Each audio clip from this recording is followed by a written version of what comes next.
O ataque de Bruxelas à liberdade de expressão e as duras medidas de retaliação dos Estados Unidos da América podem acabar destruindo a OTAN. Primeiro devemos acabar com a Organização das Nações Unidas e depois com a OTAN, não o contrário. Lá tem esses acordos de Paris e coisas do tipo, se é que ainda existem. Os Estados Unidos da América iniciaram uma campanha para restaurar a liberdade de expressão na Europa. Se não der certo, os Estados Unidos da América vão sair da aliança. O principal motivo pelo qual nós os protegemos, disse a Casa Branca, é porque compartilhamos valores humanitários comuns. Se não tivermos mais esses valores em comum, se vocês não os seguirem mais, então por que devemos protegê-los? Senhoras e senhores, a Europa se acomodou. Mas isso ainda não é tudo, na verdade. Se continuarem deixando muçulmanos entrarem, vamos deixá-los em maus lençóis. Eu contei para vocês sobre o roubo. 9 bilhões que aparentemente eram protegidos pelo governador de Minnesota, ou seja, Tim Walz, que foi ex-candidato a vice-presidente dos Estados Unidos da América pelo Partido Democrata.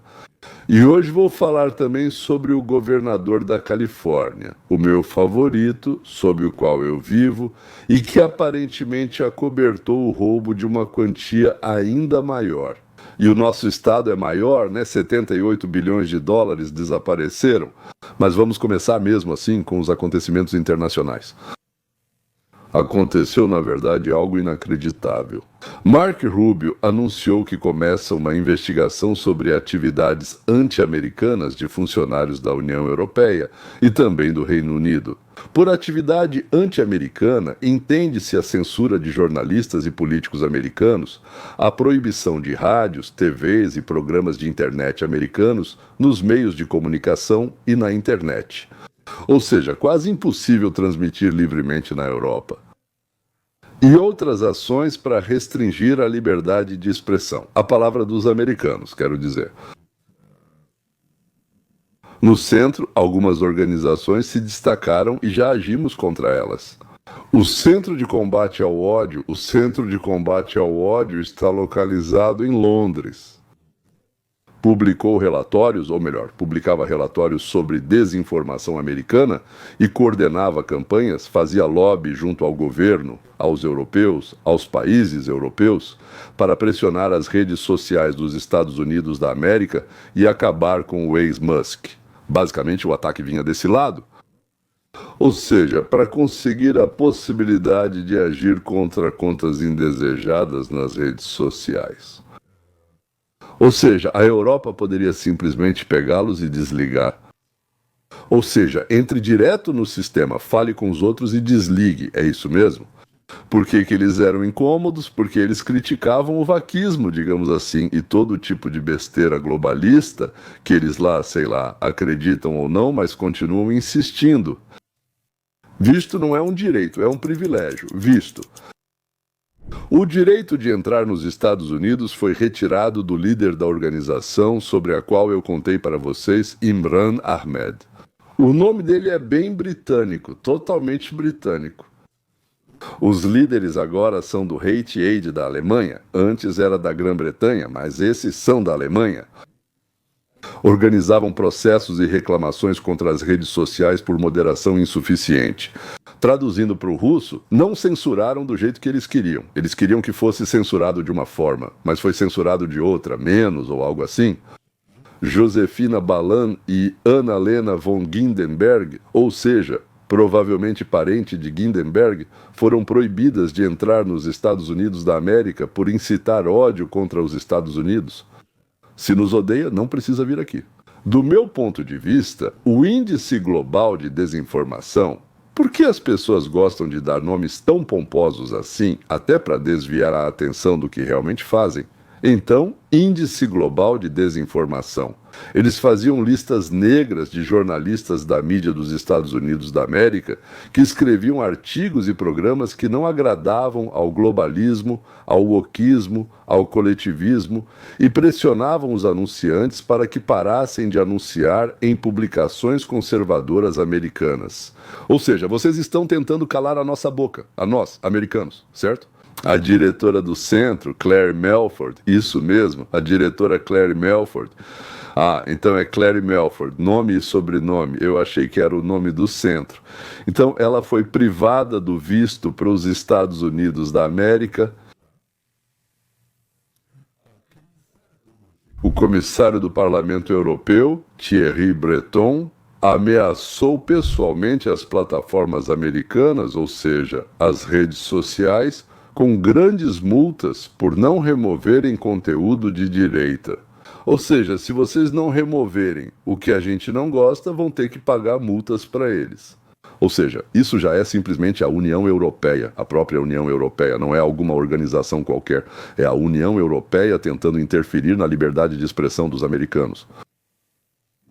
A Comissão Europeia condenou veementemente, como na 36ª condenação chinesa ou outra proibição de visto.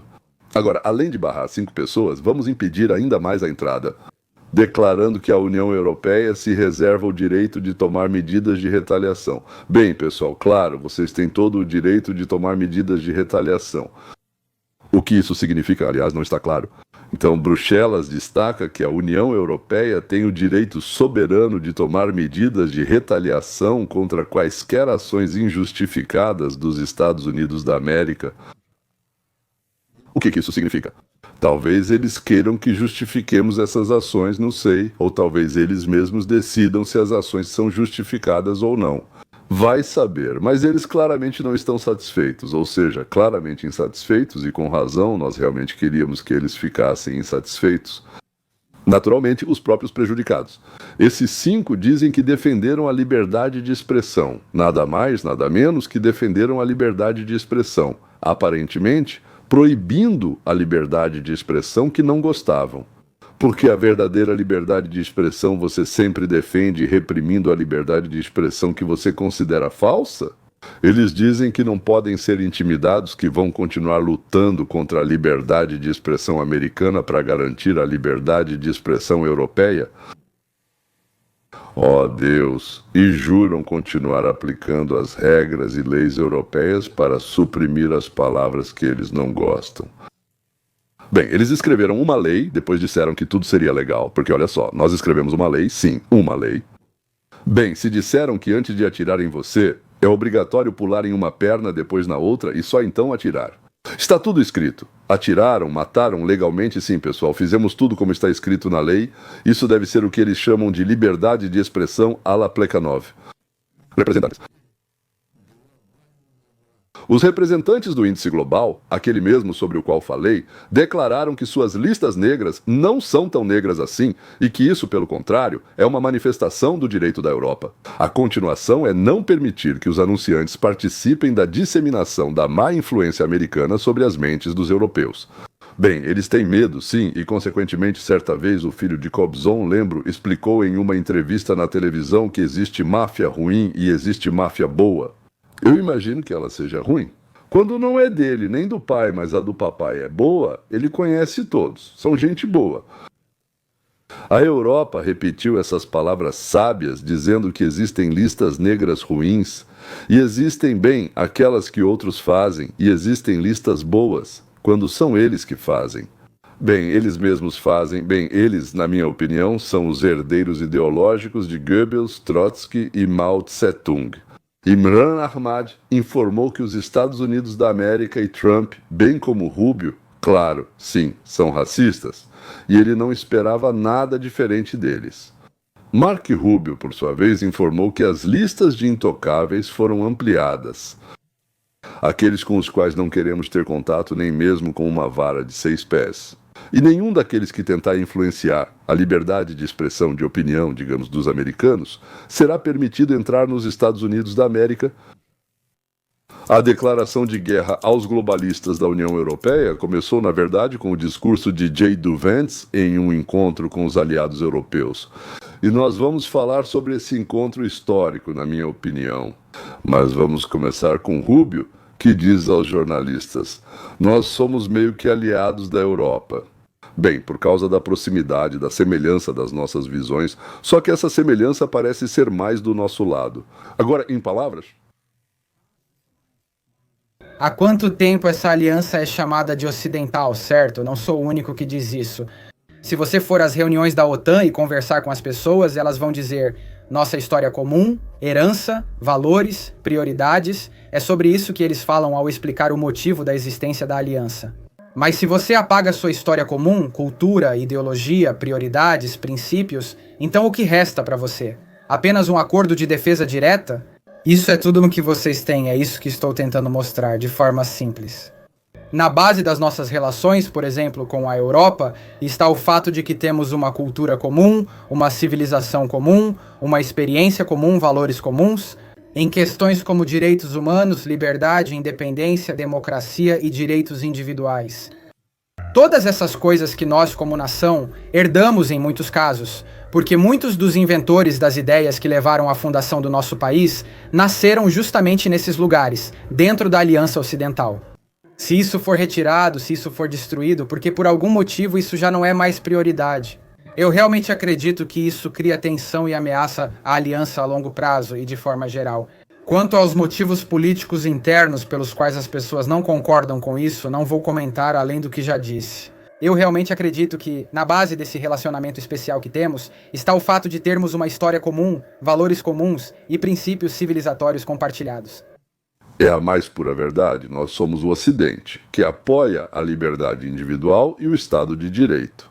Nós passamos pela cultura antiga, nos tornamos a base da civilização judaico-cristã, passamos pelo Renascimento, pela Idade das Trevas, pela Revolução Industrial, pela Bastilha, pela Carta Magna, e de tudo isso nasceu nos Estados Unidos a Declaração de Independência.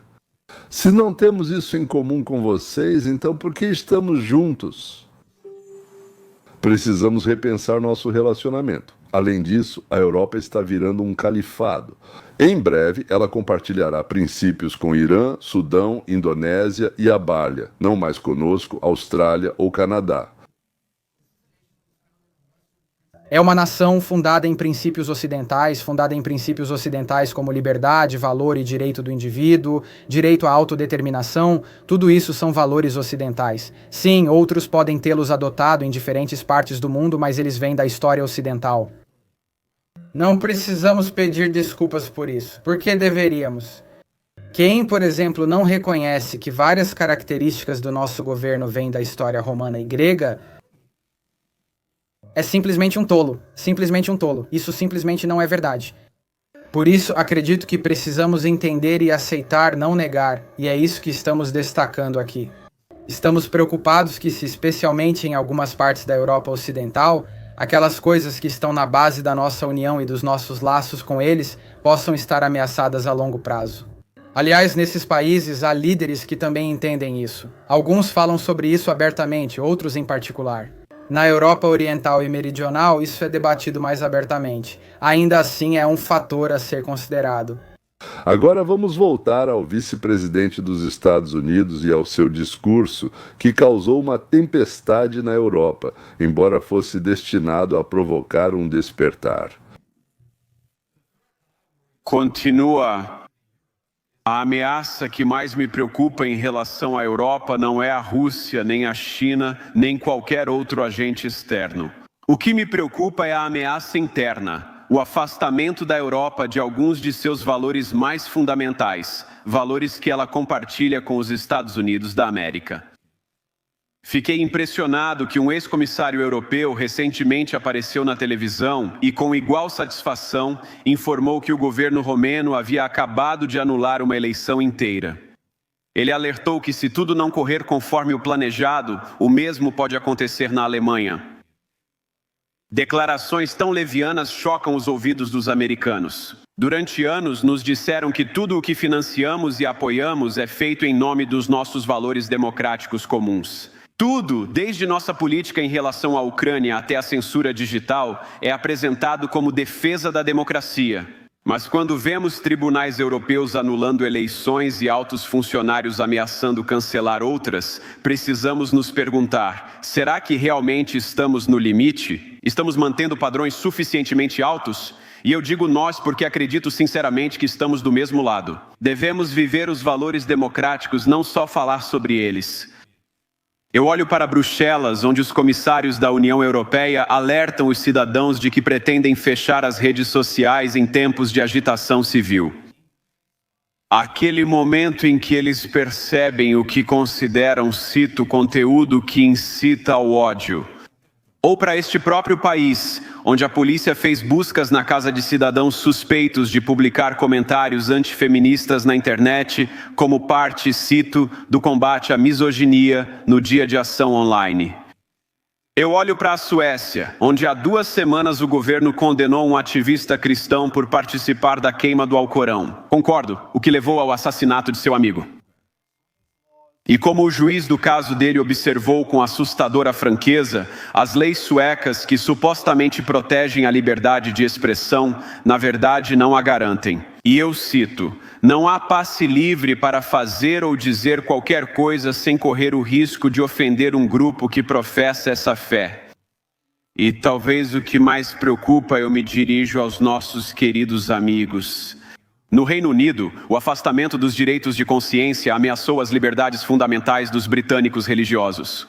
Há pouco mais de 2 anos, o governo britânico acusou Adam Smith Connor, um fisioterapeuta de 51 anos e veterano do exército, de um crime terrível. Ele estava a 50 metros de uma clínica de interrupção de gravidez e orou em silêncio por 3 minutos, não incomodou ninguém, não interagiu com ninguém, apenas orou silenciosamente sozinho. Quando as autoridades britânicas o notaram e exigiram saber pelo que ele estava rezando, Adam simplesmente respondeu que era pelo filho não nascido, que ele e sua ex-namorada abortaram muitos anos atrás.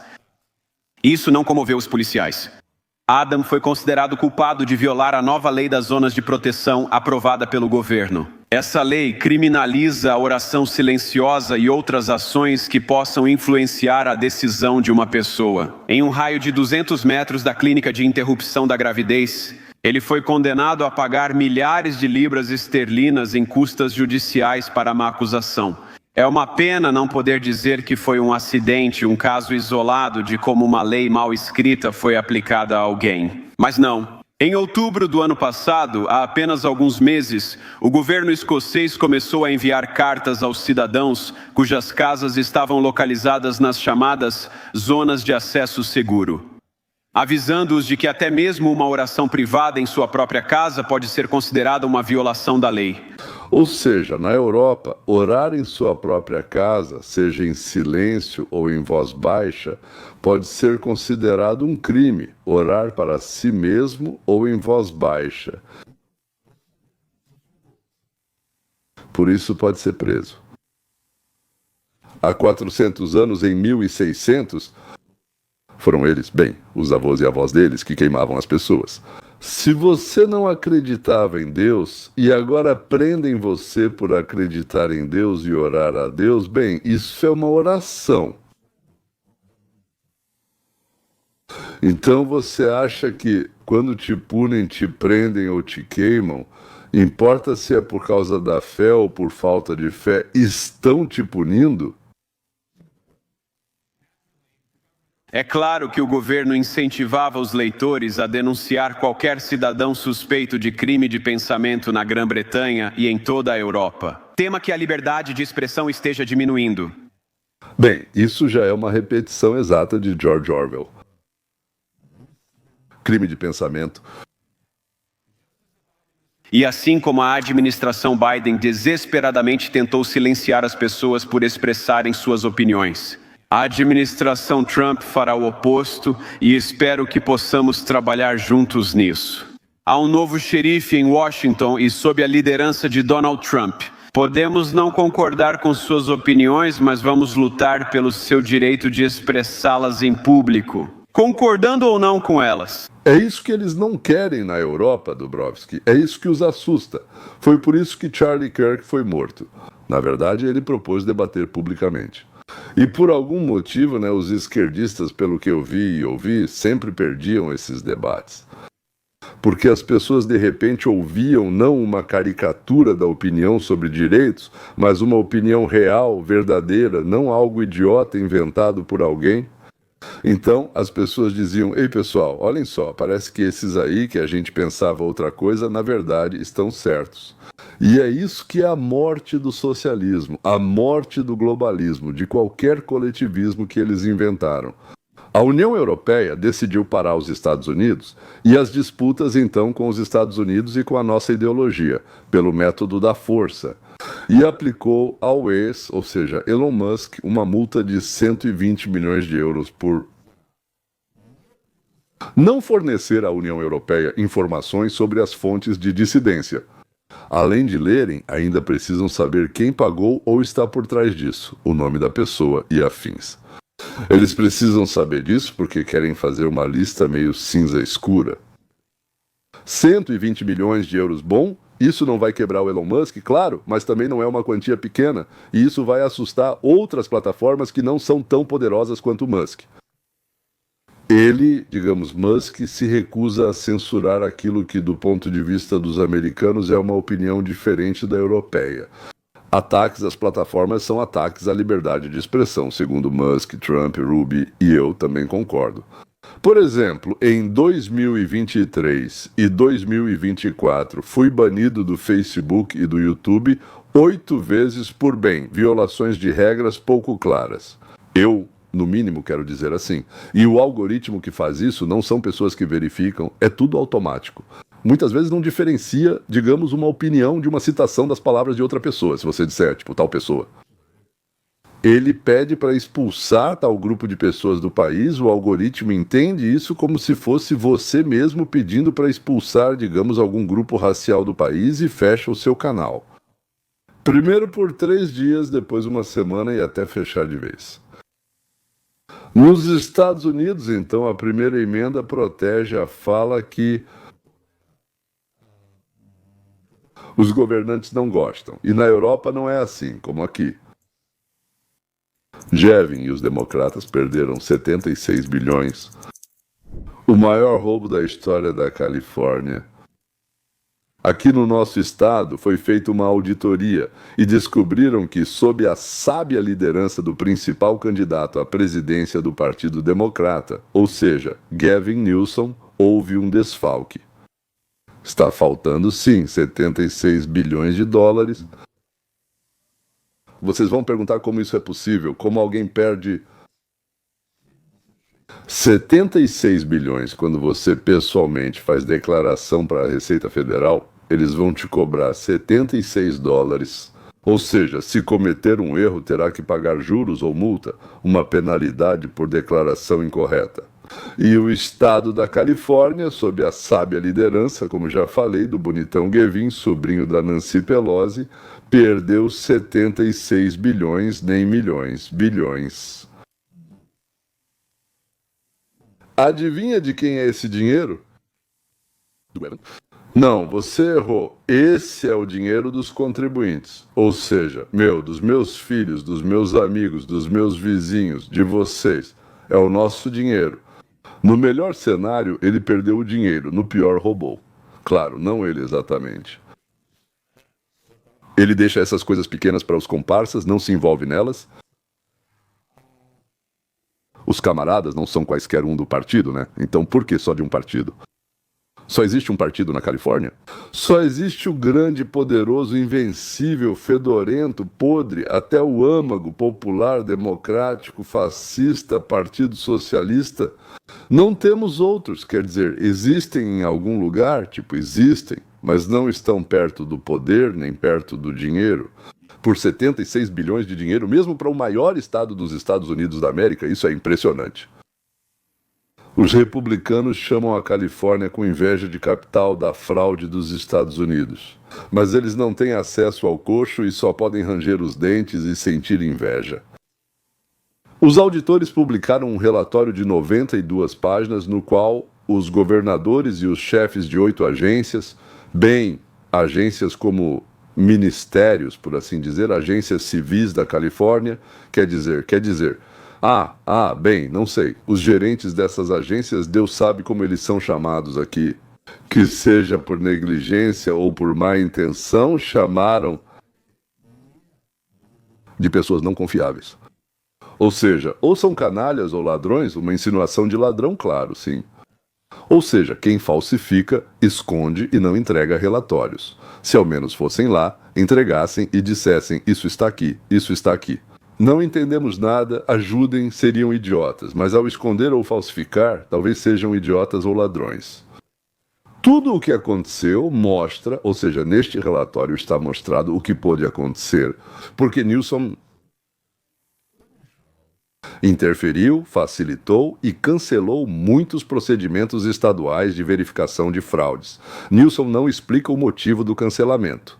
É como os democratas, que sempre querem cancelar a verificação de identidade na votação. No avião dizem não pode entrar sem ele, ou seja, ou lá no prédio do tribunal não pode, mas porque votar pode.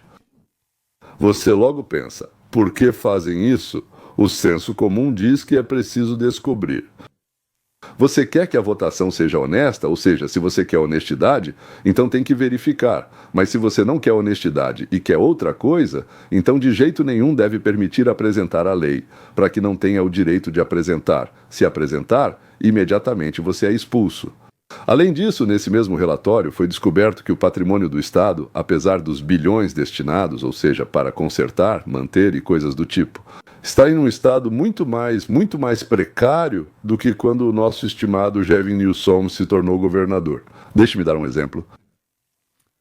Então, de prisões de todo o mundo chegavam à Califórnia pedidos de ajuda relacionados à Covid-19. E se o solicitante fosse negro ou latino, ele recebia um cheque pelo correio ou uma transferência para o seu banco. Não importava onde ele estivesse, em Singapura ou nos Urais, em San Diego ou Tillman, ninguém se importava. Depois que esse pesadelo foi descoberto e interrompido, ficou claro que 1 bilhão havia sido roubado. A Califórnia, por meio de seu governador, jurou encontrar e devolver a maior parte, ou pelo menos uma parte desse dinheiro, mas na verdade não fez nada a respeito. Aparentemente, quem prometeu devolver o dinheiro foi quem roubou, ou seja, suspeito que os funcionários estavam envolvidos. Eles avisavam aos bandidos conhecidos o que escrever, enviavam, por assim dizer, dinheiro em qualquer quantidade para qualquer lugar do mundo e com isso lucravam.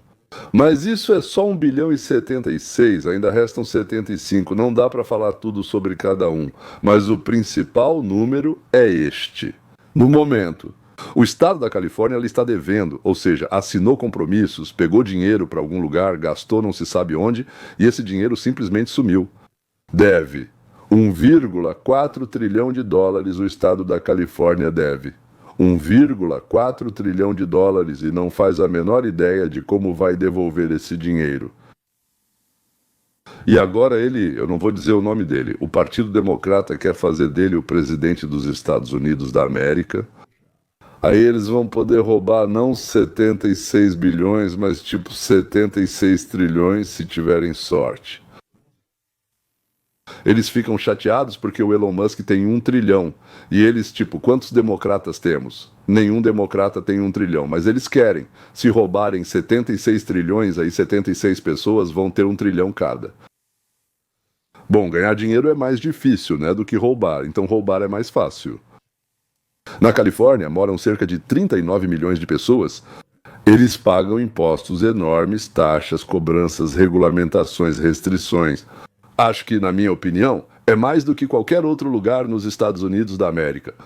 E mesmo assim, todo ano eles gastam em coisas desconhecidas 40 bilhões a mais do que arrecadam dessas quantias enormes, do que recebem dos impostos mais altos dentro dos Estados Unidos da América. A Flórida não tem imposto de renda, mas eles não têm 1 centavo de dívida, enquanto na Califórnia os impostos são os mais altos.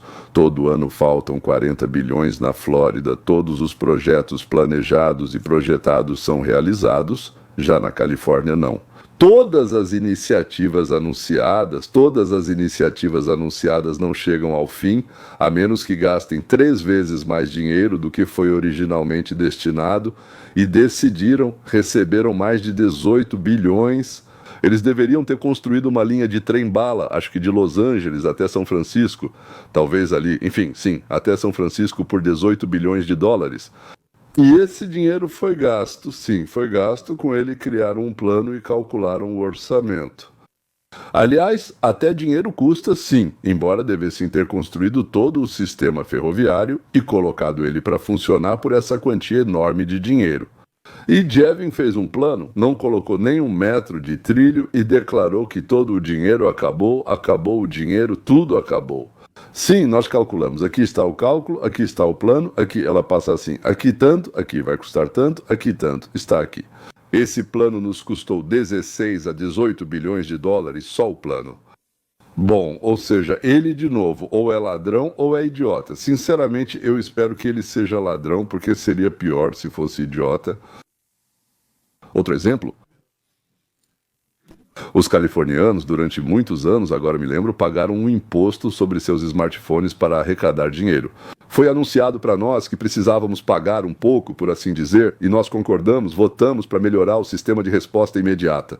Bem, temos o 911 certo? Então pagamos, mas não foi gasto um centavo. Agora ficou claro no relatório que não foi gasto nenhum centavo, e o sistema de resposta imediata continua não existindo.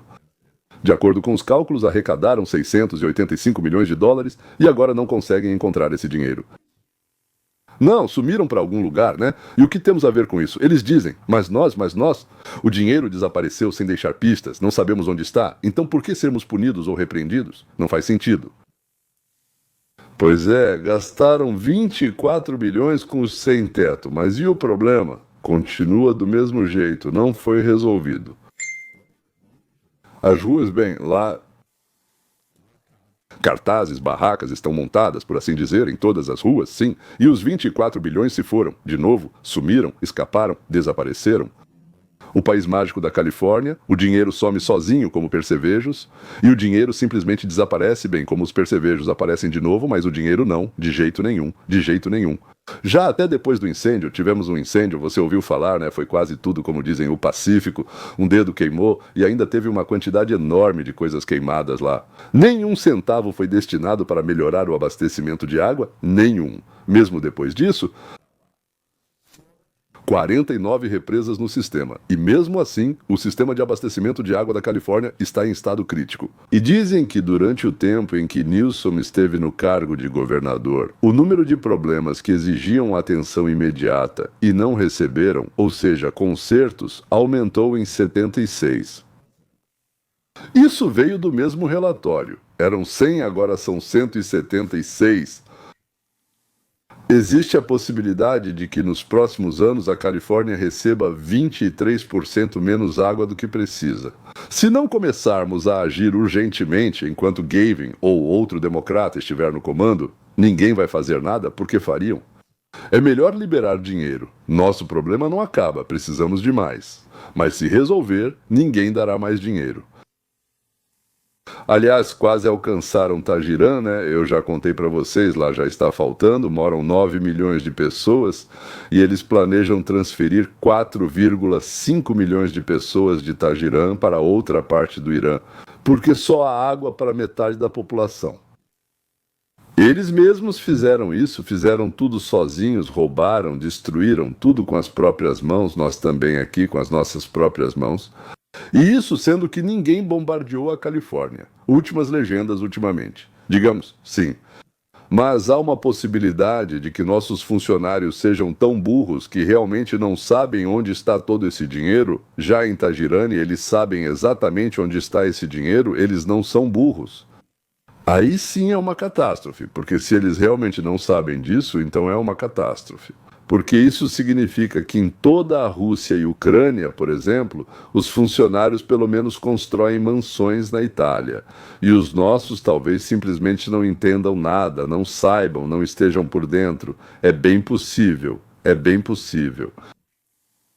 Sim, senhores, foi um prazer. Até a próxima vez.